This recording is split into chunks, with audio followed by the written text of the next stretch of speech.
Okay, so Library of America members Don C., Joe E., Ronald F., and Greg J. All four of you, in one way or another, asked about Hamilton and the presidency. Could he have been president? What would have happened if he had been president? So I'm going to answer all of them sort of together. One person really wanted to know, was he eligible to be president? And the fact is, yes. There's essentially an escape clause in the Constitution that anyone who was an American citizen at the time of the ratification of the Constitution was eligible to be president. So what we now worry about with people being American citizens or not wasn't in play for him. So he could have been president.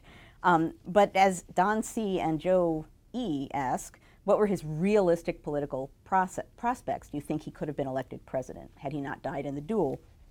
I don't think he would have been elected president, and I don't think he thought he would have been elected president. In 1795, Washington is trying to figure out who to send to Britain, I believe, to help negotiate what ends up being the Jay Treaty. So clearly John Jay is the guy who gets sent. But Hamilton was in the running to do this. And there's a letter Hamilton writes to Washington in which he says, I'm not a popular guy.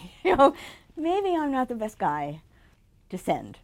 I don't think he had any illusions about the fact that he was liked by the public. I don't think he thought that at all. As a matter of fact, I think he liked the fact that the public didn't like him, because in his mind that made him virtuous. He was doing things because he felt that they were right and not for popularity. The ultimate and sort of threat to the Republic, and this is true for Hamilton but also for everybody else in that time period, was a demagogue. Right? The ultimate threat, republics are destroyed by demagogues who sneak their way into power and then just seize control. So to Hamilton, that was really the big threat to the Republic at the time.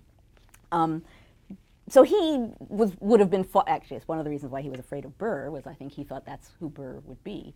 But I don't think he had any illusions that he himself would have been a presidential contender. I don't think that was in his future at all.